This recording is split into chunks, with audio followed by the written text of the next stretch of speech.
Bonsoir à tous, bonsoir à toutes. C'est Jérémy Mercier, je suis ravi de vous recevoir ce soir pour l'émission Science en conscience numéro 5. Le thème de ce soir, ce sera Covid-19, corruption et naufrage de la science. Qui sont les responsables carrément? Et mon invité sera le professeur Denis Rancourt, que je vous présenterai dans quelques minutes. Et tout d'abord, on va commencer par le générique, mon tout nouveau générique. À tout de suite.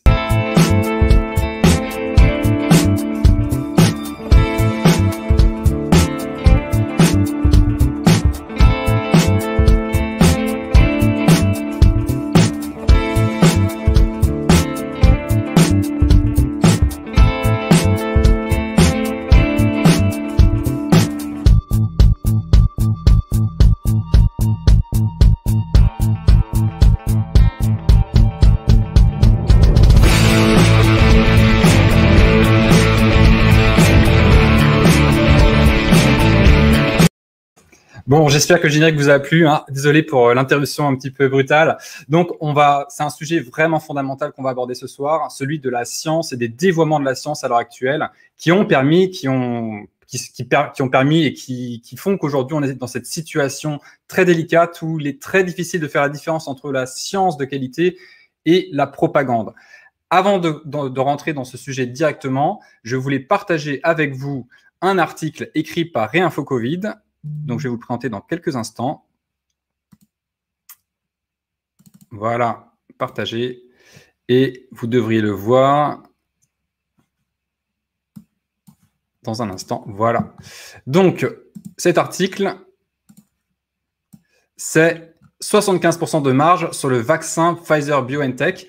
Alors, il est tout récent, il date du 19 juin. Il a été écrit par Guy Delafortelle. Et je vous recommande vivement la lecture de cet article qui parle de Pfizer, de l'argent que se fait Pfizer et surtout, et c'est ça qui est très intéressant, c'est du fait que derrière Pfizer, il y a des entreprises et notamment BlackRock, Vanguard et State Street qui ont un pouvoir dément sur de nombreuses très grandes entreprises et notamment, et c'est là que ça rejoint le thème de ce soir, et notamment sur une entreprise d'édition de journaux à comité de lecture qui s'appelle, l'ancien nom c'était Elsevier, je me souviens plus du nouveau nom, ah oui c'est Relix, voilà c'est le nouveau nom de cette entreprise, une maison, donc une revue, c'est une maison importante d'édition qui détient notamment la revue scientifique de Lancet.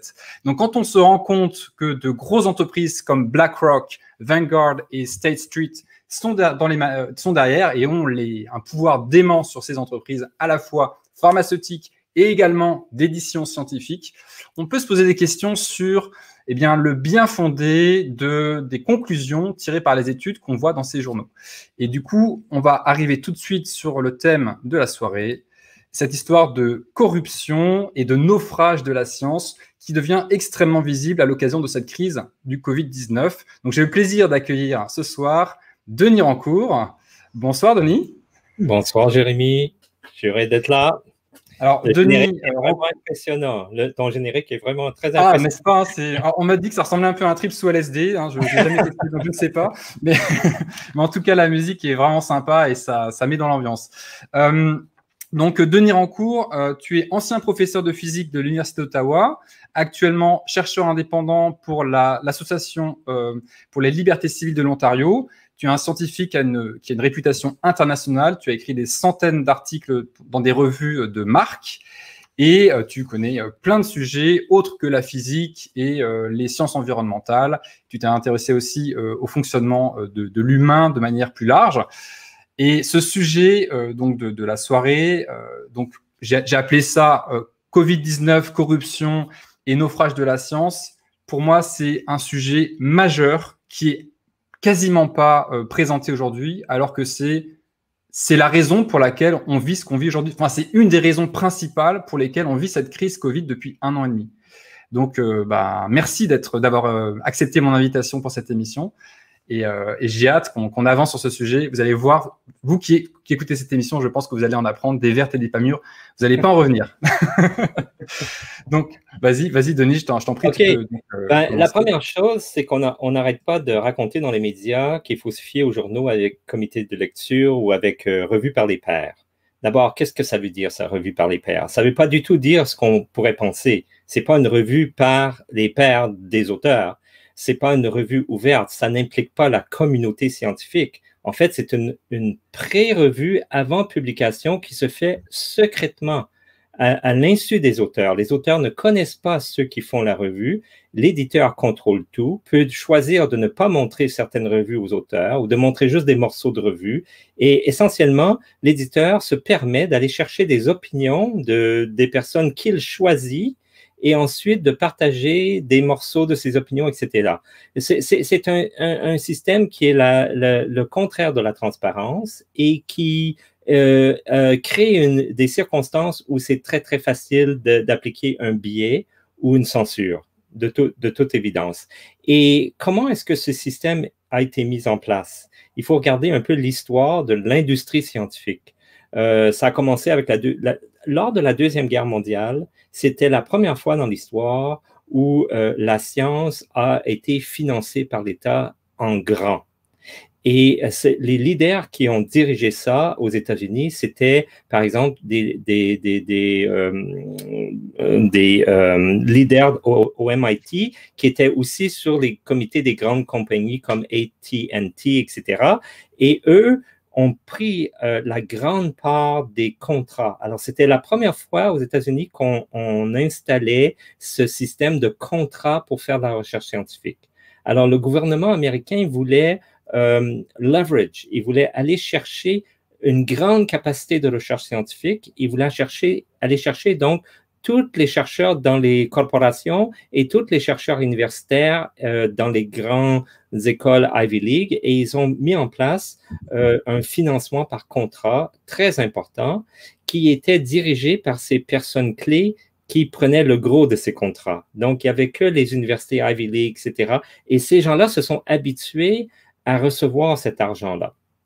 Après la Deuxième Guerre mondiale, il y a eu une période aux États-Unis qui s'appelle, on a penché vers ce qu'on appelle le New Deal, c'est-à-dire on voulait réinstaller la démocratie et on voulait construire dans la période de croissance d'après-guerre, on voulait construire une société plus juste, plus démocratique, etc.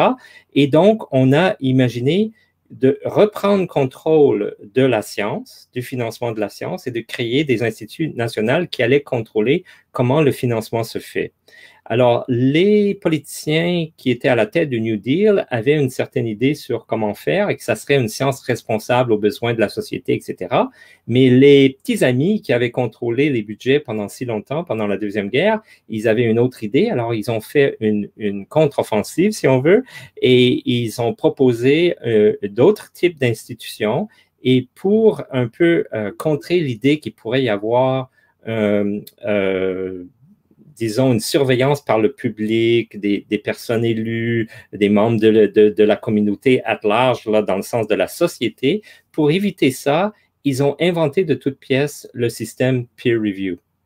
Et donc, c'était conçu pour que ça ne soit que des scientifiques professionnels qui sont financés par ces gens-là, qui sont dépendants du financement de cet argent-là, ça serait les seuls qui feraient la revue des articles de façon secrète, contrôlée par les éditeurs, qui sont les tops choisis par ce système qui profite de cette science.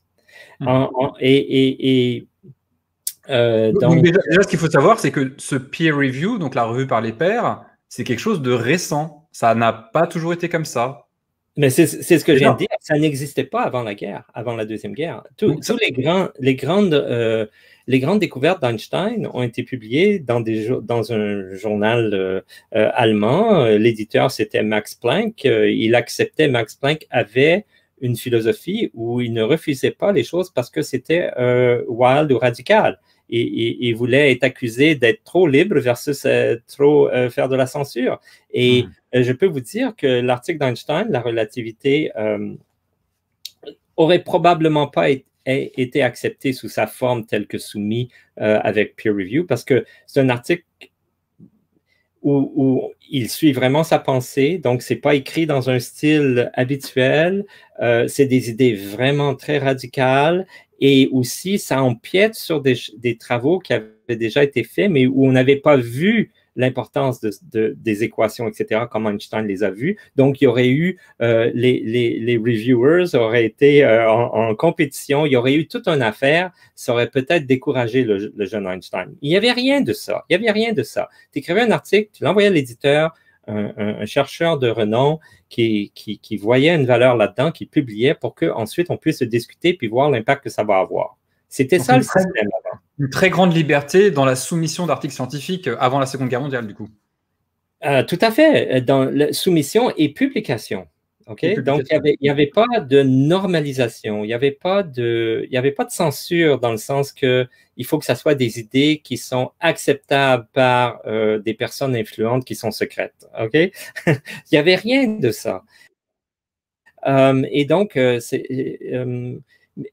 d'ailleurs, quand Einstein avait soumis un article sur les ondes gravitationnelles à Physical Review, une fois après la guerre, quand il a immigré aux États-Unis, et on lui a dit qu'il avait eu un rapport d'arbitre, l'éditeur lui a envoyé le rapport d'arbitre, et Einstein a dit « Je ne vous ai pas donné la permission d'envoyer mon article à un expert externe. » En plus, c'était secret, il ne savait pas qui c'était. Et sur la base de cet incident, je retire mon article et Einstein n'a plus jamais soumis à Physical Review, qui était le magazine scientifique le plus important pour la physique à l'époque. Et il l'est toujours d'ailleurs. Donc, ça montre à quel point il était choqué par cette pratique et à quel point cette pratique était nouvelle, inhabituelle. Mais c'est devenu la pratique courante. C'était la norme. Tous les journaux le faisaient. À partir du moment où ça a été installé aux États-Unis en après-guerre.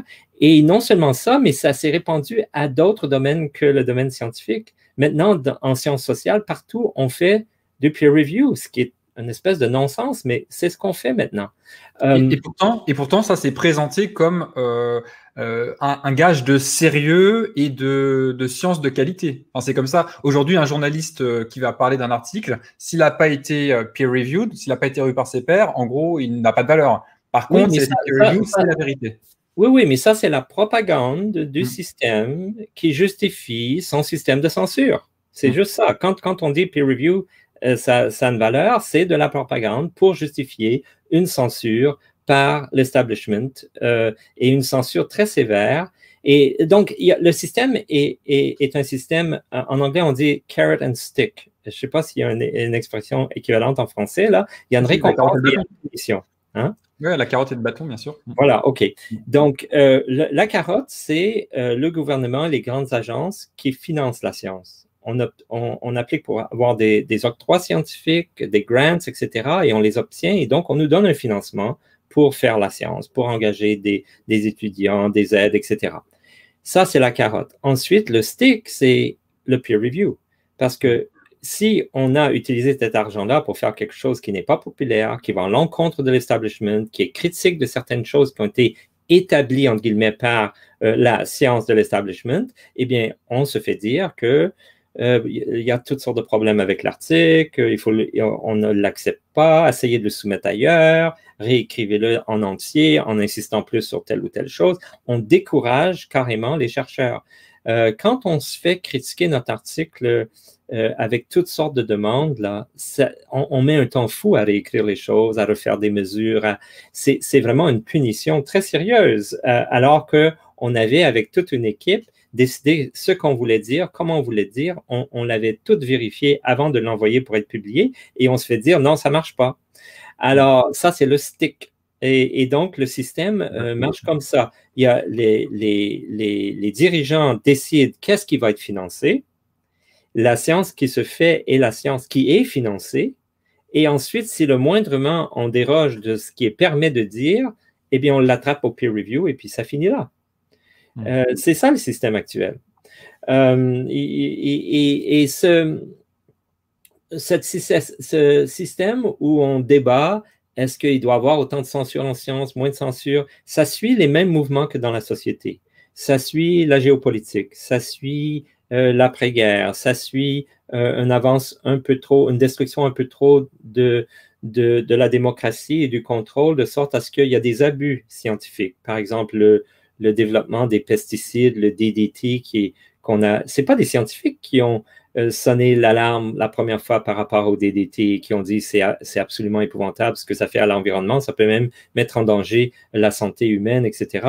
C'est des chercheurs qui n'étaient pas scientifiques qui ont écrit là-dessus et qui ont dénoncé ces choses-là. Et à partir de là, il y a eu des systèmes de contrôle qui ont été mis en place. Donc, il y a eu toute cette époque-là. En fait, ça suit vraiment ce qu'on pourrait appeler la globalisation et les mouvements géopolitiques. Parce que, donc, l'après-guerre, il y a eu cette période là où on a débattu comment faire, on a établi le peer review. Ensuite, en 1971, il y a eu la fin de l'époque Bretton Woods. Et ça, c'était le début de la première grande ère de globalisation où l'Amérique dominait vraiment. Et c'est là qu'il y a eu toute cette liberté pour prendre le monde avec agri-food, avec tout ce qui est OGM et avec l'utilisation de pesticides comme DDT, etc. Ensuite, donc l'industrie agro-chimique qui commençait à étendre son emprise sur le monde entier. À travers la globalisation qui a été accélérée après la fin de l'époque Bretton Woods, parce que le dollar américain a été libéré, était sans limite, les Américains pouvaient imprimer tout l'argent qu'ils voulaient, c'est devenu un outil d'exploitation économique et de globalisation très, très puissant, appuyé par le militaire, etc. Donc, ça donnait lieu à tous ces abus scientifiques-là.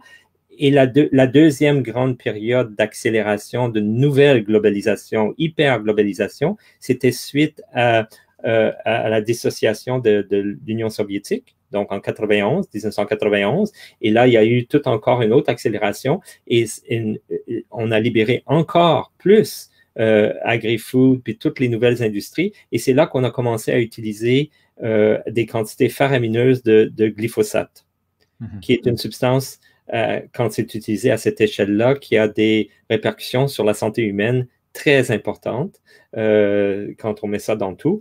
Et donc, il y a des abus là, puis il y a certains chercheurs qui essayent de signaler l'importance du glyphosate, comme ils ont essayé de signaler l'importance du DDT, et ils se font écraser. Ils n'arrivent pas à publier leurs articles, ils n'arrivent pas à démontrer ces choses-là.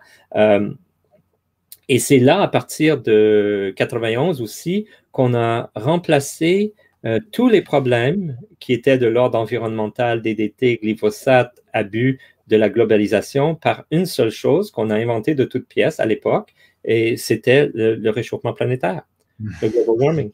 Et moi, j'ai étudié toute l'historique de comment c'est venu à être ça, puis la base scientifique de ça, et clairement, c'était quelque chose qui a été initié par une conférence internationale sous l'égide des Nations Unies, et il n'y a que les chercheurs qui voulaient démontrer ça, qui étaient financés à partir de ce moment-là.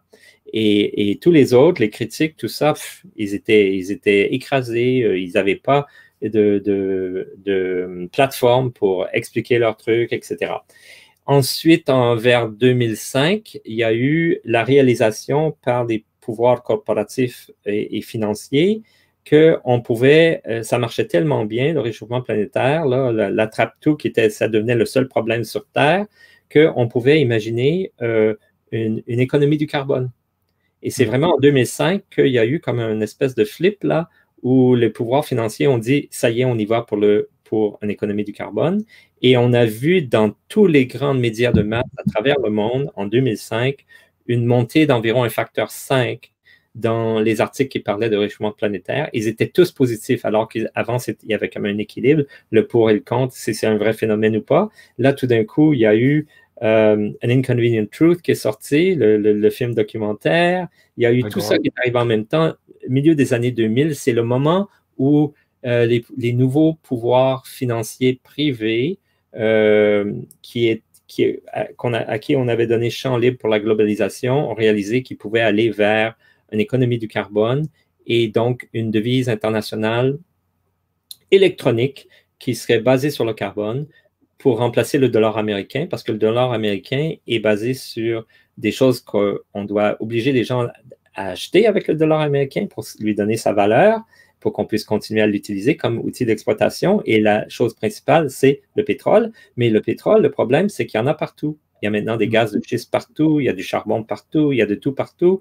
Et il y en a au Venezuela, au Canada, en Russie. Et il n'y a plus moyen de contrôler le prix. Et si le prix est élevé, c'est bon pour le dollar américain, mais ça fait que les compétiteurs comme la Russie et le Venezuela profitent aussi et l'Iran profite aussi de ce prix élevé. Donc, il y a comme une espèce de situation inconfortable là, avec le dollar américain basé, le pétrodollar qu'on appelle.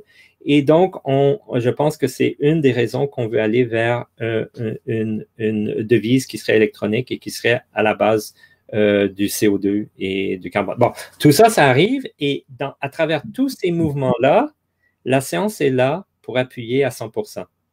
La science est une industrie qui justifie et qui construit les illusions autour de ces campagnes-là, qui sont des campagnes de globalisation, de contrôle et d'enrichissement. Et le plus récent exemple de ça, c'est le COVID en 2020. Où on a décidé que vraiment, là, il y a un problème. Il y a deux problèmes. Le COVID a été instauré, je pense, pour résoudre deux problèmes. D'une part, la Chine se développe trop et on n'arrive pas à prendre la Chine, à contrôler la Chine. Elle reste souveraine et elle se développe. Alors ça, c'est très menaçant. Alors on a changé de tactique. Plutôt que d'essayer de capturer la Chine avec le capitalisme, on a décidé d'isoler la Chine économiquement. Et donc, c'est une vraie bataille. Et la vaccination, ça sert dans une bataille comme ça parce qu'on peut créer des frontières à l'échange sur la base de vaccins, sur la base de maladies, etc. Mais aussi, un autre problème qui menace beaucoup les élites, c'est la démocratie. Les Gilets jaunes, Trump, les Brexit, tous les mouvements qui voudraient être plus nationalistes, qui voudraient avoir une souveraineté nationale avec la démocratie dans la nation, plutôt que de faire capturer toutes ces institutions par les influences globalistes, si on veut. Et donc, cette démocratie-là, il fallait la détruire et la meilleure façon, c'est que tout le monde ait peur de mourir, puis que tout le monde soit dépendant et accepte de se faire vacciner et accepte toutes sortes de contraintes, soi-disant de santé, etc. Et donc, on voit à travers tous ces mouvements-là, à travers l'histoire, dans l'histoire de ce qui est l'histoire moderne de la globalisation, de l'empire, si on veut, on voit que la science, toujours, à 100%, appuie exactement les campagnes qui sont mises en place pour contrôler le monde. Toujours. Il n'y a aucune exception. Okay. Et donc, le peer review... C'est effrayant, du coup, de voir les choses de cette façon-là. On se dit, on attend des scientifiques d'être des personnes indépendantes qui viennent montrer la réalité, qui sont les plus objectifs possibles. Et au final, on a des propagandistes, quelque part, ou des gens qui sont là pour relayer la propagande internationale sur des sujets fondamentaux. Oui. Cet idéal des scientifiques indépendants a été mis en place dans beaucoup de pays après la Deuxième Guerre mondiale. Au Canada, on a mis en place le Natural Sciences and Engineering Research Council of Canada et ils avaient explicitement une philosophie qu'on finance les individus, les scientifiques individus, chercheurs universitaires, et ils ont une liberté de recherche presque absolue. Et c'est à eux donc de trouver de solutionner des problèmes dans la société, d'être des sonneurs d'alerte, etc. Et tout était basé là-dessus. Mais à la longue, après l'âge d'or de cette période-là, donc les années 50 et 60, etc., on a enligné de plus en plus, on a enlevé ce programme-là dans le système pour donner de l'argent aux universitaires, on a remplacé avec, il fallait que ça ait une utilité pour les corporations. Il fallait que ça ait une utilité financière pour le pays, etc. Et on a tout enligné l'argent vers ce système-là très étroit. Mais il reste que même dans le système plus libre qu'on a mis en place au début, il y avait ce système de contrôle par le peer review. Et c'est quand même très important parce qu'on ne se permet pas d'avancer des idées qui seraient considérées radicales par certaines de nos pairs, si on sait que les reviewers vont nous donner du trouble, etc. Ça participe à créer le côté social de la science, où on se préoccupe de comment on va être vu par nos pairs. Ça renforce ce côté un peu néfaste et négatif de la science. les grands paradigmes qui deviennent un peu la vérité pendant de nombreuses décennies, là. Et puis, il faut attendre longtemps avant que quelqu'un ose percer ce paradigme. Et est-ce que son étincelle va prendre assez pour faire un petit feu pour ensuite changer de paradigme? S'il faut attendre ça, là, bien, le système de peer review encourage ça, multiplie cette façon-là que les paradigmes ont de vraiment tenir trop longtemps. Parce que vous savez, la grande majorité des grands paradigmes scientifiques qui ont un impact dans notre société sont faux. Tout probablement, comme ça a toujours été le cas. L'idée qu'on peut aider quelqu'un qui se meurt du cancer en lui injectant un poison absolument effrayant qui tue les cellules dans son corps, la chimiothérapie, l'idée qu'on puisse arriver à ça, comment est-ce qu'on arrive à ça? Eh bien, on utilise en médecine ce qu'on appelle des randomized control trials. Et on essaie de démontrer... Des essais randomisés contrôlés. Je dis en français. Des essais randomisés contrôlés. Oui. La science médicale est basée sur ces essais-là. Pourquoi? Parce que les bienfaits des médicaments qui sont proposés sont tellement petits comparés à la variation de réponse d'un individu à l'autre qu'il faut faire une étude comme ça, randomized control trial, pour déceler l'avantage moyen. Parce que les différences d'un individu à l'autre sont trop grandes. Alors déjà, si ça, c'est notre méthode scientifique principale, ça nous dit tout de suite qu'on est en train de chercher des petits avantages difficiles à déceler. OK? C'est ça la base de la médecine en ce moment. Et si c'était facile à déceler, quel type d'études il faudrait faire si c'était évident, entre guillemets? Si c'était évident, il n'y aurait pas besoin de faire de randomized control trial. On verrait tout de suite que c'est évident. On arrête de faire ça parce que tout le monde meurt ou c'est sûr qu'on adopte ça parce que tous les gens qui ont attrapé cette condition-là sont guéris en dedans de 2 semaines avec ce médicament. Un point, c'est tout. Et puis, tous les médecins le savent immédiatement et puis ça marche. Et quand quelque chose marche, on le sait.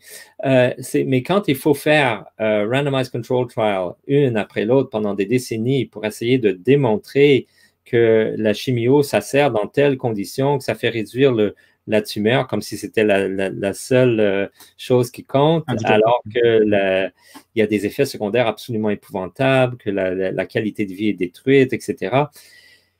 Mais la médecine est basée sur ces concepts-là. Et le problème avec ça, c'est que quand il y a un intérêt financier important pour avoir un résultat, pour pouvoir vendre de la chimio, pour pouvoir vendre des vaccins, pour pouvoir vendre quelque chose comme ça, quand il y a un grand intérêt financier, dans un système où on fait des randomized control trials, bien, ce type de mesure-là, il y a toutes sortes d'avenues pour qu'elle soit biaisée.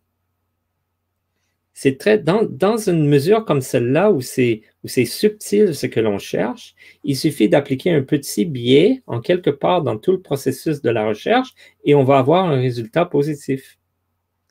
Alors, c'est pour ça que John Ioannidis, le grand chercheur épidémiologiste, a écrit un article il y a une décennie maintenant où il a dit why are most scientific results false? Okay? Et donc, il a fait une analyse. Alors pourquoi est-ce que la plupart des résultats scientifiques sont faux? Oui, et il parlait essentiellement de la médecine dans son domaine.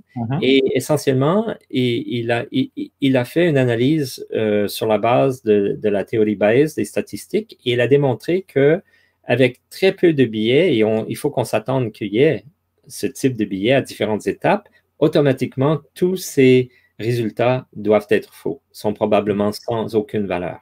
OK? Et donc, et ça fait fureur, cet article-là, parmi le groupe de tous ceux qui voient à quel point la médecine est meurtrière. Parce que la médecine, c'est reconnu maintenant aux États-Unis et dans le monde scientifique, la médecine, c'est la 3e cause de mortalité dans les pays développés. Les gens savent pas en France, hein. Ils ne sont pas du tout au courant de ça en France. Ah, c'est énorme, c'est énorme. On leur a présenté la médecine comme quelque chose qui sauvait tout le monde, qui était incroyable, meilleur système de santé au monde, etc. Donc les gens savent pas. Ouais. Et un des grands domaines en médecine qui est même à peine contrôlé par les randomized control trials, c'est tout ce qui est les médicaments qui ont un effet psychologique sur la psychologie de la personne. Alors là, il y a vraiment des abus. Les psychiatres ont champ libre c'est vraiment, c'est le Far West, là. C'est épouvantable. Et ça tue bien des gens qui se suicident. Ça a des répercussions énormes. Donc, il y a tout ce qui est... il y a aussi tout ce qui est les médicaments qui traitent les symptômes associés à un risque. Il faut comprendre, là. Il faut comprendre, là. OK? On ne comprend pas la maladie, on ne comprend pas la cause de la maladie, mais on peut mesurer l'occurrence de la maladie et on peut mesurer des choses secondaires qui sont associées à la maladie, comme par exemple quelqu'un qui a une condition cardiaque est plus souvent obèse, etc. Donc, c'est une condition associée. Et à partir de là, on traite le symptôme ou la condition associée. Donc, l'exemple classique, c'est la haute tension. On ne se demande pas pourquoi est-ce que la personne a de la haute tension. On ne se demande pas est-ce qu'elle a de la haute tension, est-ce que c'est la même cause de la haute tension et de la condition cardiaque. Non, on développe un soi-disant médicament qui réduit la tension. C'est absolument épouvantable. Et après ça, on se base sur des études randomized control trial pour savoir si ça a vraiment aidé. Alors, puis donc, on va chercher des effets subtils, là, où il y a plein de possibilités de biais, et on conclut que ça doit aider. Donc, là, de façon générale, on va prescrire ça, parce que c'est un petit avantage. Alors, il y a tout ce qui est traiter les symptômes. Il y a tout ce qui est, tester pour tout. Chercher des micro-débuts de cellules cancéreuses un peu partout, etc. On va tester pour tout, pour détecter, parce que cancer, ça veut dire vente de chimio, vente de traitement, implication de l'industrie médicale, et donc on va surtester. Mais il y a maintenant des études très détaillées par quelques chercheurs qui ont un sens éthique fort, qui ont démontré que, par exemple, tester trop, c'est pas une bonne chose, parce que le résultat, c'est qu'on traite trop ensuite, et ça, c'est néfaste. Bon. C'est ça. C'est le surdiagnostic et le surtraitement qui en découlent, que j'ai présenté notamment sur le cancer du sein et le cancer de la prostate, qui sont les plus visibles. Voilà, notamment. Il y a vraiment... c'est vraiment grave. La médecine est vraiment une science là, qui est allée beaucoup trop loin. Là. Il va falloir trouver comment ramener ça. C'est rendu absolument aberrant, et ça s'accroche à la psychologie des gens et à la peur des gens, et quasiment pas moyen d'en sortir. J'ai une question que quelqu'un m'a posée dans le chat là. Est-ce qu'il y a des revues qui vont à l'encontre de ce système peer review et qui donnent plus de liberté justement pour faire sortir des études scientifiques de qualité, mais qui ne seraient pas censurées du coup? Est-ce que ça existe? Oui, absolument, absolument. C'est un problème qui est connu par bien des gens. Et il y a par exemple les journaux qui s'appellent PLOS, P-L-O-S, qui sont de ce type-là, mais ils sont capturés de plus en plus. Ils adoptent, à la mesure qu'ils appliquent et qu'ils deviennent plus grands et qu'ils sont financés, je ne sais pas par qui, ils adoptent de plus en plus des méthodes qui ressemblent aux autres journaux. Donc, ils se font capturer. Et celles qui ne sont pas capturées sont petites et sans effet, et sont considérées par les doyens d'université, etc., comme étant secondaires. On n'a pas le même statut que si on arrive à publier quelque chose dans Science ou dans Nature. Donc, ça reste un petit phénomène. Donc, c'est des activités où on fait des choses par principe, mais dans le vrai monde économique et de l'avancement des carrières des scientifiques, ça n'a pas vraiment d'impact. Ok. Ouais. Et tu disais, il y a des doyens d'université, etc., qui mettent en avant ces revues, et c'est la même chose du côté des journalistes, parce que moi, je pense aussi aux personnes qui n'ont pas accès aux revues, qui ne lisent pas les revues scientifiques, et qui vont juste avoir le message qui vient des médias traditionnels, qui vont toujours mettre en avant les études qui sortent dans les revues à comité de lecture, donc les peer-reviewed, et complètement ignorer ce qui n'est pas dans les revues à comité de lecture. Donc, il y a une censure de base, et donc une poursuite de la propagande qui sort du champ strictement scientifique pour aller vers le citoyen lambda. C'est jamais strictement scientifique. Ça, on est d'accord là-dessus. Hein? Il n'y a rien qui est strictement scientifique. Oui.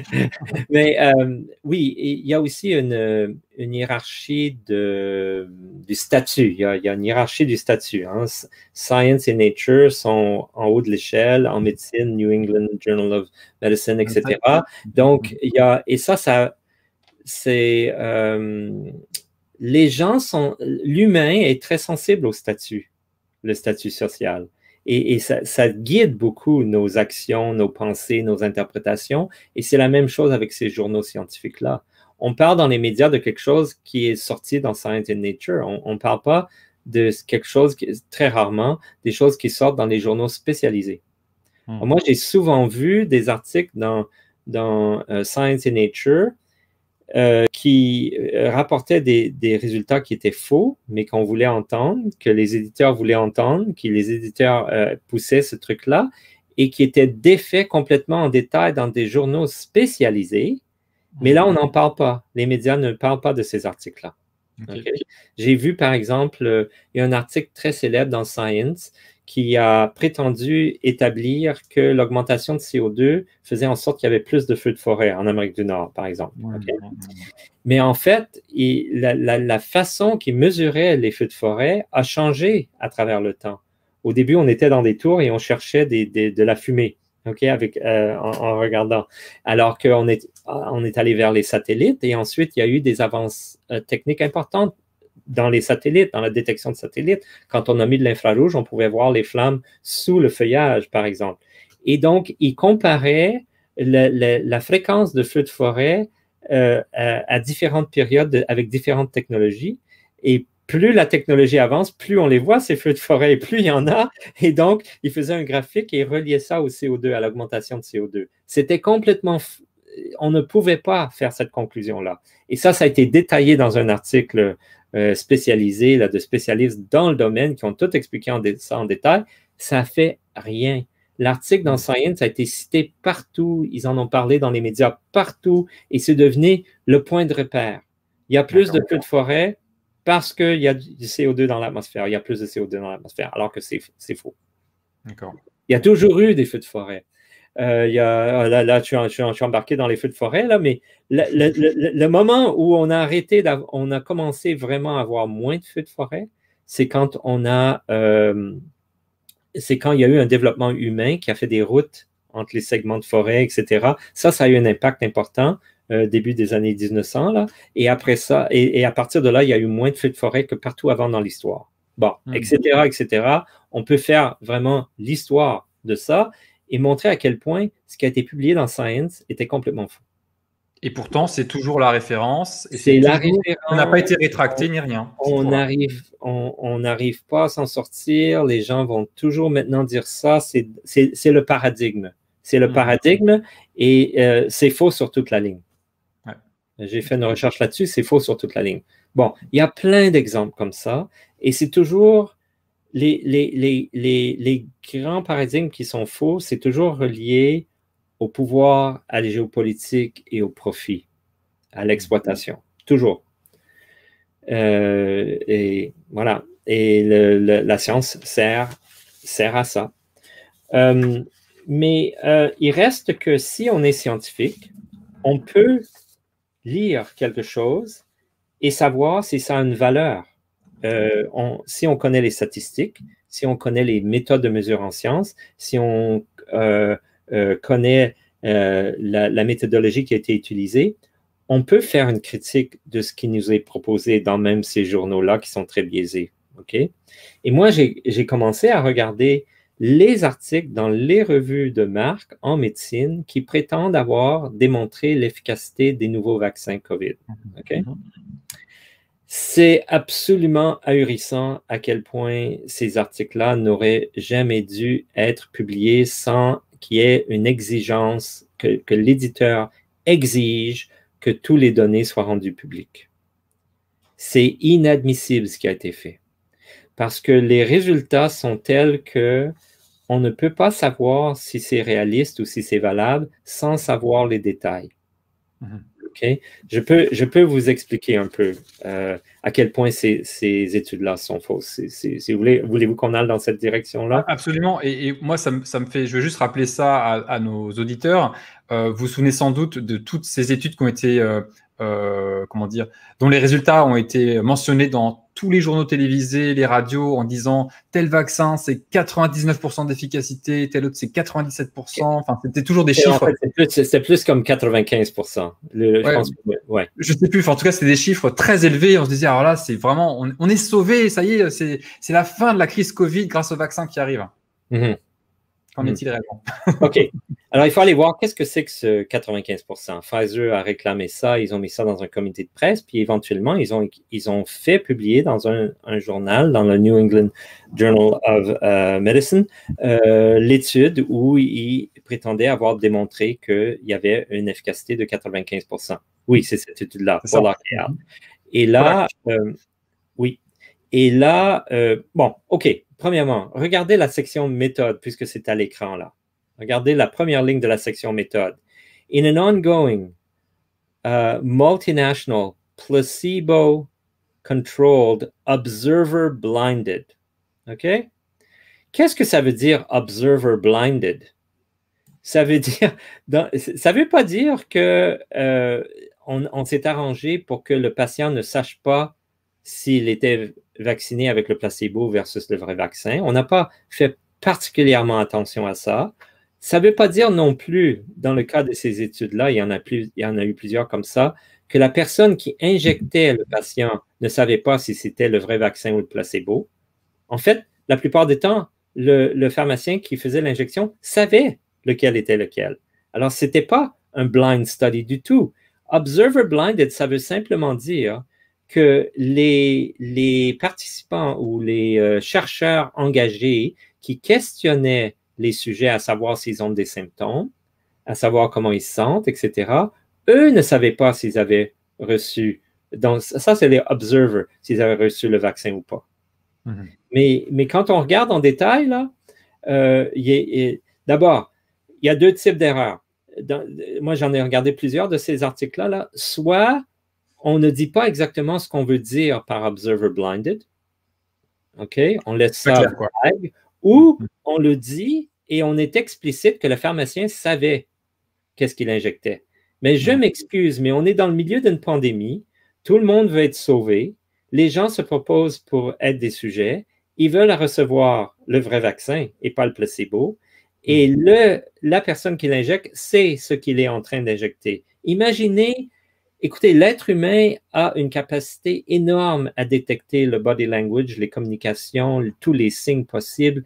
Et le pharmacien aussi veut peut-être communiquer ça, va faire plus attention pour des effets secondaires à la personne qui reçoit, si jamais il y a un suivi fait par la même personne, etc. Il y a plein de raisons que le pharmacien qui injecte ne peut pas savoir ce qu'il injecte dans une étude avec placebo. Ça n'a aucun sens.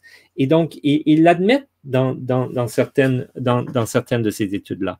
Et dans d'autres études comme celle-là par Pfizer, ils n'expliquent même pas ce qu'ils veulent dire. Alors qu'il y a des articles de méthodologie scientifique qui expliquent que quand vous parlez de blinded, vous devez expliquer en détail ce que vous voulez dire. Et voici toutes les possibilités. Qui est blindé? Comment est-ce qu'ils sont blindés? Qu'est-ce que ça veut dire exactement? Vous devez mettre un tableau et vous devez l'expliquer en détail. Ça, c'est notre recommandation. Les comités scientifiques l'ont recommandé. On lit cet article dans le top journal. Ils ne font rien de ça. Ils ne nous expliquent pas ce qu'ils veulent dire. Première chose, direct là, dans la première ligne. OK? So, tout est comme ça. C'est une étude qui est financée entièrement par Pfizer. Si on va à la page 2, ils disent Pfizer était responsable pour écrire l'article. Carrément. OK? Tous les chercheurs qui sont là, il y en a une vingtaine, une trentaine. Est-ce qu'ils ont intérêt à dire que, ces chercheurs-là, à dire que finalement, tout cet effort pour développer un vaccin, ça n'a pas été utile? Je ne pense pas. Je pense qu'ils ont un intérêt dans l'autre sens. OK, bon, ça c'est la question du blinding, mais c'est une petite question comparée au reste. il ne rapporte jamais que la réduction du risque absolu est environ 1%. OK? Ça, il ne le mentionne pas. Mais le 1%, ça peut être important comme réduction si le taux d'infection est d'environ 1%. Alors, il faut se poser la question, dans l'étude, là, ce qu'ils font dans l'étude, c'est que ils choisissent au hasard deux groupes. Disons qu'il y en a 10 000 environ dans chaque groupe. Et ils injectent le vaccin dans un groupe, puis ils injectent le placebo, qui est de l'eau salée, dans l'autre groupe. Et là, ils attendent 7 jours. Ils s'assurent qu'ils n'avaient pas été infectés avant. Ils attendent 7 jours, et à partir de 7 jours, ils essaient de voir si le COVID se développe. C'est ça l'étude. Si le COVID se développe, ils enregistrent ça comme une des personnes dans un groupe ou l'autre qui a eu le COVID. Alors, la façon de démontrer que le vaccin fonctionne, c'est qu'il y ait plus de personnes qui ont reçu le placebo qui développent des symptômes plus de 7 jours plus tard. Mais on ne mesure les symptômes que pendant le temps de l'étude. On va suivre ces personnes-là pendant 1 mois ou 2, pas plus. Alors là, on va demander quelle fraction des gens ont développé le COVID pendant cette période relativement courte de temps. Et ils trouvent qu'un grand nombre de personnes qui recevaient le placebo a développé le COVID, plus que comparable à la quantité totale de personnes sur toute la planète qui auraient eu le COVID dans toute la période de la pandémie. Okay? En autre mot, ils trouvent un chiffre très grand, ce qu'on appelle en anglais des attack ratio. Ils trouvent un attack ratio qui est de l'ordre de 1% pour la courte période pour laquelle ils ont mesuré. Il faut se demander, mais qu'est-ce qu'ils ont fait? Qu'est-ce que c'est possible qu'ils aient fait ça? Comment c'est possible qu'il y ait un si haut chiffre? Hein? Que le hasard a bien fait les choses, entre guillemets. Tout d'un coup, tous ceux qui ont beaucoup de ceux qui ont reçu le placebo se retrouvent positifs, Covid, c'est ça? Oui. Et là, il faut demander comment est-ce qu'ils ont établi qu'ils avaient le COVID. OK? Alors là, ils donnent une liste de 12 symptômes possibles. On tousse un peu plus souvent maintenant que la semaine dernière, par exemple, c'est un des symptômes. OK? Il y a comme ça une douzaine de symptômes. Il suffit que le observer ait noté qu'ils ont un de ces symptômes-là, un seul des symptômes, et qu'il y ait un test PCR qui soit positif. Et un test PCR fait comment? Fait par la méthode telle que recommandée par le CDC à l'époque. En d'autres mots, on sait très bien maintenant, ça a été démontré en long qu'en large, que ce test PCR vaut à peu près rien. Ça vaut à peu près rien. OK? Ça veut rien dire, en gros. OK? Dans bien des cas. Et donc, un symptôme et un test PCR ont été comptés comme avoir eu le COVID dans la période de l'étude. C'est facile de monter des cas de COVID là. OK? Et maintenant, est-ce que dans la façon que l'étude a été faite, est-ce que c'est possible que les observateurs aient été biaisés pour voir plus de cas de COVID dans les personnes qui avaient reçu le placebo versus qui n'avaient pas?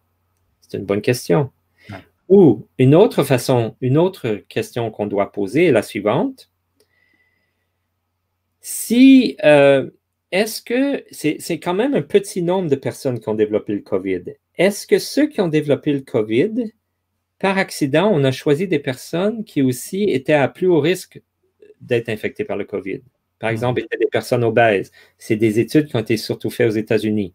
On sait très bien, ça a été établi par des études scientifiques, que l'obésité est un facteur qui est hautement associé avec une vraie infection COVID. Bon.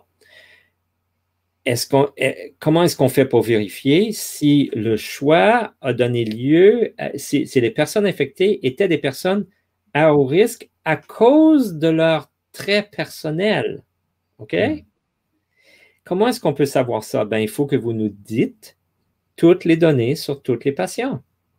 Ouais. Combien de symptômes ils avaient? C'était quoi le test qu'ils ont fait? Quand est-ce qu'ils l'ont fait? Quand est-ce qu'ils l'ont attrapé? Quelles étaient leurs conditions de santé? Quel était leur statut physiologique, etc. Il faut tout savoir dans une étude où on a juste une centaine de personnes qui sont infectées, il faut aller voir ça en détail, surtout quand le résultat positif de la valeur du vaccin dépend du fait qu'il y a plus de gens avec le placebo qui ont été infectés, soi-disant. Mhm. Il faut comprendre que dans le passé, quand on faisait des études sur l'influenza, il fallait que la personne soit la grippe, il fallait que la personne soit carrément malade avant qu'on dise qu'elle a le truc. OK? On ne faisait pas une liste de 12 symptômes puis dire il suffit d'en avoir un avec un test PCR. Jamais on faisait ça avant. Toutes les études depuis plusieurs décennies, quand on veut voir si quelqu'un attrape plus la grippe que quelqu'un d'autre à cause du stress, les études du professeur Cohen aux États-Unis, par exemple, eh bien, il fallait que la personne soit malade, cliniquement malade, avant de dire ouais, elle l'a attrapé. Il n'y a aucune maladie, absolument à peu près aucune maladie clinique là, dans cette étude-là. C'est tout un jeu avec des symptômes et un test PCR. Quelle valeur est-ce que ça a? Surtout quand le attack ratio, la fraction de gens qui ont été infectés dans cette courte période de temps, est si élevée. C'est anormal. Comment ça peut arriver? Présenté comme ça paraît juste complètement bidon, une étude Pfizer sur son vaccin. Là. À mon sens, c'est complètement bidon. Et étant donné que c'est complètement bidon, même à vue d'œil, au minimum, les éditeurs auraient dû insister. Écoutez, on va peut-être publier votre rapport parce que c'est important et c'est urgent, là, mais vous allez nous mettre sur notre site web tous vos données. Vous les avez, vos données, vous les avez, les spreadsheets Excel, les databases. Si vous ne les avez pas, vous n'êtes pas en mesure d'écrire l'article. Donc, vous l'avez regardé et vous avez ces mesures-là. Vous mettez ça tout de suite, accès public immédiat, et puis là, on va voir. Là, les chercheurs vont se pencher là-dessus, puis on va aller voir ce que vous avez fait. Ils auraient dû insister là-dessus immédiatement. Ça devrait être une condition. Ça, ce n'est pas du peer review. Ça, c'est un principe fondamental de la science. Il faut que les gens puissent vérifier votre travail. Et donc, dans des cas où ce n'est pas des mesures physiques simples, comme ça peut être le cas en physique souvent, on fait des mesures en laboratoire, on fait un graphique avec les mesures en fonction de je ne sais pas quels paramètres. On n'a pas besoin de mettre des données en appendice. Là, le graphique, c'est les mesures, un point, c'est tout. Mais là, c'est des études où tout est dans le détail, tout est caché dans cette montagne de données et on ne donne jamais accès à ces données-là. Il faut que des chercheurs spécialistes se battent pour avoir accès. Et quand on a accès, c'est parce que Pfizer a osé nous le donner. Pfizer décide sous quelle forme ils vont le donner au CDC. Et ils écrivent un rapport spécialisé parce que le CDC a fait une demande polie pour obtenir un peu plus d'informations, et ils donnent ça au compte-gouttes, rapport par rapport, toujours un rapport, je dirais, massaged en anglais, hein, qui est vraiment là, OK, on te donne un morceau. Non. Vous voulez écrire un article comme ça dans le top journal, vous voulez affirmer que vous avez 95% d'efficacité, c'est-à-dire qu'une personne qui est vaccinée a 95% de chance de moins avoir le COVID que quelqu'un qui ne l'est pas. Vous voulez affirmer ça? Montrez-nous toutes vos données. Ça, c'est une règle de base en science. Donc, ce n'est pas de la science. C'est ça. Je pense que c'est ça qui est important de comprendre, c'est que ce qui est présenté comme de la science par des scientifiques et par les grands médias, eh bien, ça ne peut être que de la propagande, mais ce n'est pas de la science. Donc, il faut vraiment faire la distinction. Ça demande un travail, ça demande des compétences pour avoir un esprit critique et pour pouvoir analyser les études qui sortent.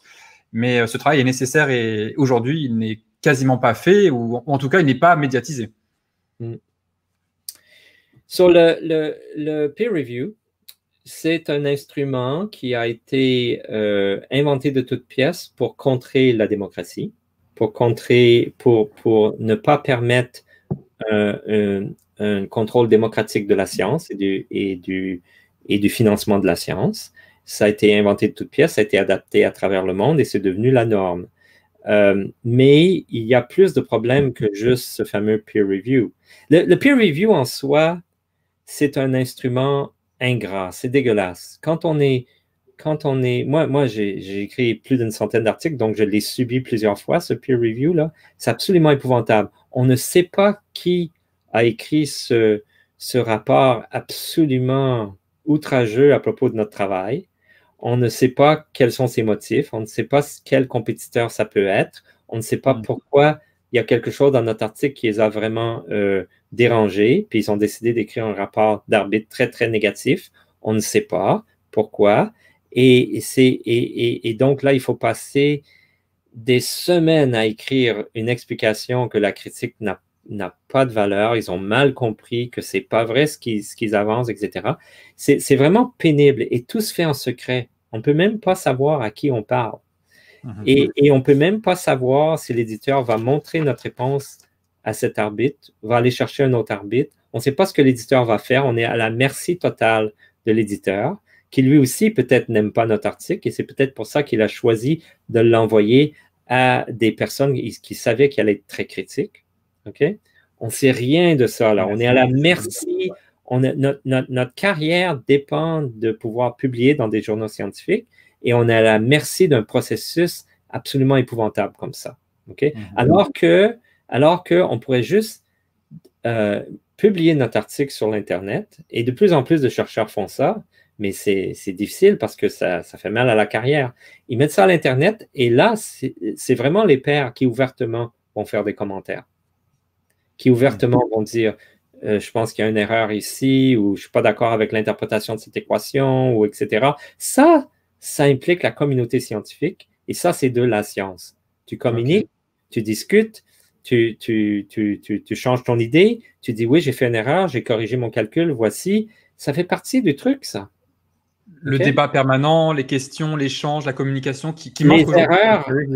Il y a des erreurs scientifiques qui ont été faites par des grands chercheurs qui ont beaucoup informé la science, qui ont donné toute une autre ouverture, toute une autre façon de voir les problèmes. Okay? C'est très important, les erreurs. Et c'est important qu'ils soient publiés aussi, les erreurs. Donc, j'ai une question pour toi de Danny qui demande Denis, publiez-vous toujours? Oui, je publie sans cesse, constamment, librement, à l'Internet, quand je veux, où je veux, et je n'ai plus le temps, je n'ai plus de temps à perdre et je n'ai pas besoin d'avancer ma carrière, je n'ai pas de temps à perdre avec les journaux scientifiques qui vont faire ce cirque avec le peer review. Si je publie quelque chose et que ça a de la valeur, et que les chercheurs de l'establishment ne veulent pas en parler et ne veulent pas les citer, tant pis. Je ne peux rien faire pour ça. Mais on peut voir que je l'ai publié, on peut voir où je l'ai publié et à quelle date. Donc, éventuellement, il risque de se faire attraper. Mais non, moi, je ne joue plus ce jeu-là. Je refuse. Je refuse. Il y a plus de problèmes en science que juste le peer review. Moi, je voudrais dire en gros c'est quoi les problèmes. Le financement de la science, c'est le plus gros problème. C'est ça qui dirige là, ce qui est permis. Et veut pas, si on est financé, on a un statut. Et si on n'est pas financé, on a zéro statut en tant que chercheur. Et qui décide et comment il décide quels sont les domaines qui vont être financés? C'est tout décidé par des personnes au pouvoir, par des intérêts géopolitiques, corporatifs, etc. Première chose. Deuxième chose, les journaux scientifiques eux-mêmes sont complètement capturés. Il y a à peu près pas, même les journaux des associations nationales pour l'avancement de la science suivent le même modèle, sont dirigés par les mêmes personnes qui ont les mêmes intérêts. Donc, les grands journaux scientifiques sont capturés. Ça, c'est épouvantable. La recherche médicale est entièrement capturée par pharma. Il n'y a aucun doute. C'est les seuls qui financent la recherche. Une étude comparative des effets secondaires d'un médicament ou des bienfaits d'un médicament, tout ça, ça coûte très cher. Il faut collaborer avec les grands hôpitaux. Il faut qu'il y ait des employés à n'en plus finir. Il n'y a que la pharma qui finance ça. Ça veut dire que toutes les études qui pourraient nous informer sur le bienfait des médicaments est financée par la pharma, la même entité qui veut faire de l'argent avec ces mêmes médicaments-là. C'est grotesque. C'est grotesque. Ça n'a pas d'allure. Il n'y a pas d'argent public qui est utilisé pour vérifier les résultats de la pharma. Il n'y a pas d'argent public qui est utilisé pour vérifier l'efficacité de façon objective des médicaments et l'efficacité comparative de cette grande multitude de médicaments qui sont approuvés là, constamment. Il n'y a pas d'institut mené pour l'intérêt public qui va aller vérifier ces choses-là. Les écoles professionnelles de médecine et même de sciences sont complètement capturées. Le curriculum lui-même est capturé par l'idéologie de la pharma, l'idéologie de la science qui sert l'État et qui sert l'intérêt de la globalisation. Les curriculums sont épouvantables. Tu sais, je veux dire, juste donner un exemple là. Pour ce qui est de la santé de l'individu, c'est bien connu en sciences, en anthropologie et en sciences animales que le plus grand déterminant de la santé individuelle de l'animal, c'est sa place dans la hiérarchie de dominance dans les sociétés. C'est le facteur dominant pour la santé de l'individu, à savoir comment souvent il va être malade, combien de temps il va passer à être malade et à quel âge il va mourir. Il y a rien de ça. Le bienfait psychologique est à peu près la chose la plus importante. Donc, ça se rattache à la dominance parce que si on se fait écraser constamment, on est psychologiquement écrasé. Mais tout ce qui est notre santé psychologique, c'est-à-dire est-ce qu'on sent qu'on est en contrôle de notre vie? Est-ce qu'on sent qu'on est utile, qu'on a notre place dans la société, qu'on est valorisé à travers notre travail, à travers nos actions? Est-ce qu'on sent qu'on a de l'influence? Tout le bienfait psychologique qui est compris de plus en plus par les psychologues, c'est un des grands facteurs de la santé. Grand, dominant. Il n'y a rien de ça qui est vraiment traité dans ce qu'on appelle la médecine. OK? So, ça donne une petite idée à quel point la médecine, là, c'est une industrie. C'est absolument... Wow, c'est épouvantable. Et un autre problème avec la science, c'est que ça n'attire plus les individus qui sont radicaux, qui veulent tester les limites, les sonneurs d'alerte. Ça n'attire plus tellement ces gens-là. Ça attire plutôt des gens qui veulent avancer leur carrière, comme ils feraient dans n'importe quelle autre discipline, que ce soit avocat ou médecine. Il y a de moins en moins de jeunes qui se lancent en sciences et ils seraient découragés de toute façon. Ce qui fait que ça fait un monde de suiveux. Et ce monde de suiveux, ce qu'ils font, c'est qu'ils sont à la recherche de ce qu'on appelle en anglais les hot topics. Ils sont à la recherche de ce qui est à la mode, parce que si c'est à la mode et on écrit un article là-dessus, les gens vont parler de notre article. On a plus de chances d'être vu, d'être reconnu dans la société, dans notre société de scientifiques, etc. Et donc, on est à la poursuite des hot topics, que ce soit des hot topics qui soient créés spontanément par juste les chercheurs qui en trouvent, ou que ce soit des hot topics qui soient injectés par les pouvoirs habituels, financiers et autres. Mais on ne cherche que ça versus... on est à la recherche des hot topics puis de se faire un nom versus à la recherche de trouver la vérité et de critiquer les choses qui ont été faites qui, tout probablement, ont des erreurs. Ouais. Avant, le chercheur voulait se faire un nom en prouvant que certaines choses qui étaient établies étaient fausses. C'était ça toute la beauté de la science. C'était que tu pouvais rentrer dans un domaine et trouver des erreurs. Et donc améliorer et faire avancer les connaissances en trouvant des erreurs. C'est l'aspect le plus puissant en science, c'est qu'on peut trouver des erreurs. On a une méthodologie qui permet de vraiment prouver quand quelque chose est faux. On ne peut pas prouver que c'est vrai, mais on peut prouver que c'est faux.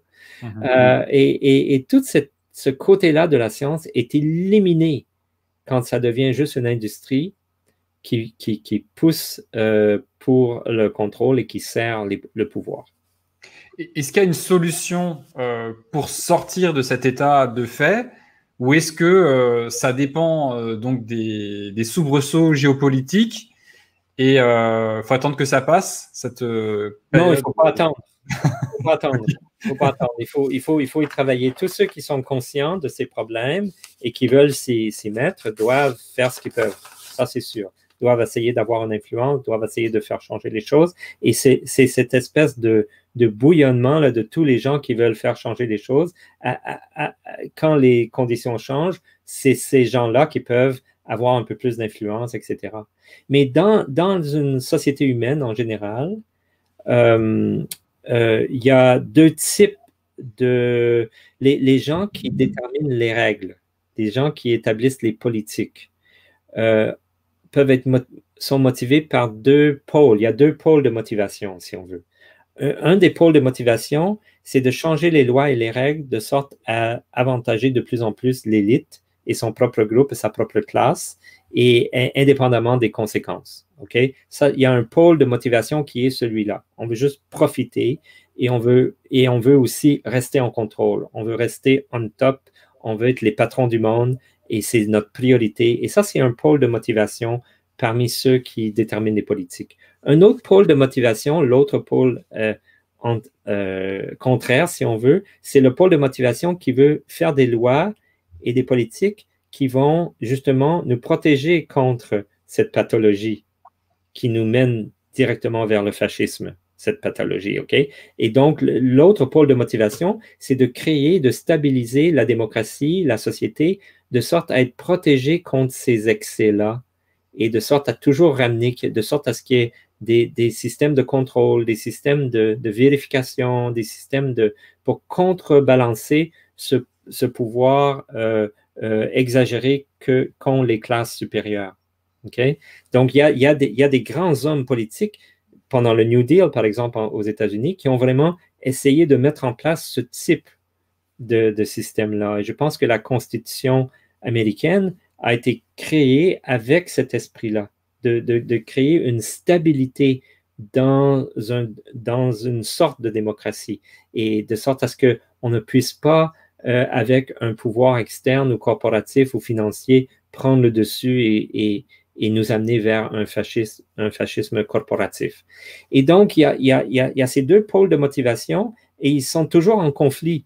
Il y a toujours de la corruption. Il y a toujours des gens qui sont prêts à sacrifier la société pour nous amener vers un État plus fasciste. Ce qu'il faut comprendre, c'est que l'État fasciste n'est pas stable.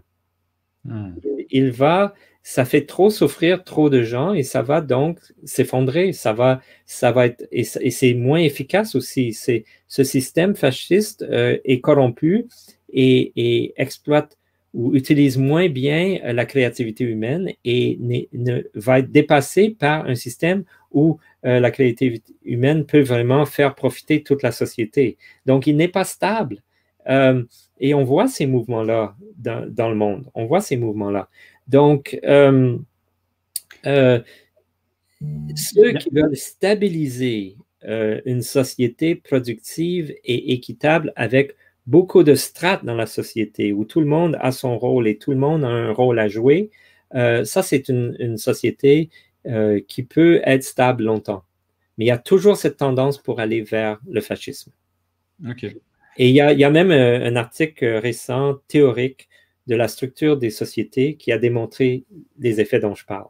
Un article de physique théorique qui a démontré ça à partir des prémices de base là, sur comment la société est interconnectée, etc. Bon, voilà. Okay. Ça veut dire que, quelque part, si je comprends bien, il y a un mouvement de balancier entre des tentative de société totalitaire, fasciste, et quelque chose de beaucoup plus démocratique. Il y a un aller-retour assez régulier dans l'histoire, c'est ça? Dans une société en santé, les écarts vers les deux pôles sont jamais très grands.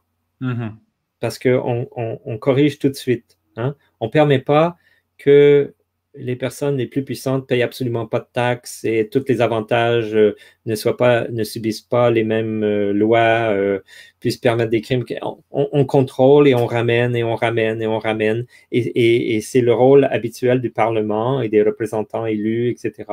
Et donc, dans une société démocratique qui fonctionne, on ramène toujours ces effets-là. On ne va jamais très loin. Mais dans un système où on permet de plus en plus, les politiciens sont de plus en plus achetés, l'influence est de plus en plus grande et les tentacules sont un peu partout dans toutes les institutions, bien là, on peut avoir ce qu'on appelle un runaway, où vraiment on va très rapidement vers un État fasciste, où quelques personnes contrôlent tout et tous les autres sont dans une classe inférieure là où ils n'ont rien. Okay? Dans notre cas, donc, on peut aller rapidement vers un État comme ça. Il y aurait des classes dirigeantes, de managers, et toute la classe ouvrière, tous les gens qui travaillent les ressources et tout ça, ça serait rien, là. Ça serait essentiellement une espèce d'esclavage. On peut aller vers ça très rapidement. Donc, et quand on va vers ça trop rapidement, souvent les gens se réveillent et nous ramènent. Ou on reste dans cet état-là jusqu'à temps que ça s'effondre. Il y a plein d'exemples de ça dans l'histoire. Bon, on verra de quoi l'avenir est fait. En tout cas, s'il y a bien quelque chose à retenir par rapport à la science, c'est que ce qu'on présente comme étant le top du top, donc le peer review, la revue par les pairs, c'est quelque chose qui censure et qui coupe la créativité et qui empêche la science d'avancer de façon efficace et qui, par contre, au contraire, permet à une propagande de s'infiltrer partout. Donc, il sera urgent dans le monde d'après de sortir de ce genre de fonctionnement, en tout cas en science. Donc, une autre façon de dire ça serait de dire que la peer review, elle fonctionne parfaitement parce qu'elle a été conçue et construite de toutes pièces pour être une méthode de censure et de contrôle, et donc, elle marche parfaitement bien. Ok. Bon. À merveille. Ok, je pense qu'on va voir ça comme une belle conclusion à cet échange. Merci beaucoup, Denis. C'était vraiment fascinant. Je trouve que c'est un sujet absolument fondamental. Il faudrait que beaucoup plus de gens comprennent le problème de cette science aujourd'hui qui est complètement dévoyée et qui n'est plus une science en conscience, pour laquelle je milite, moi, avec cette émission notamment pour Réinfo Covid. Et puis, tout le collectif Réinfo Covid va dans cette direction d'une science de qualité qui a disparu. Et voilà, maintenant à chacun, scientifique ou non, de se battre pour cette vérité, pour cette critique aussi de tout ce qui est en train de se passer, de tout ce qui existe et qu'on veut changer. Et j'espère que ça a porté ses fruits rapidement. Merci beaucoup, Denis. Ça m'a fait plaisir. Merci beaucoup à tous. Je vous souhaite à tous et à toutes une excellente soirée. Et on va finir par mon nouveau petit générique pour le réutiliser là pour finir ça en beauté. Allez, bonne soirée à tous, prenez soin de vous, à bientôt, au revoir.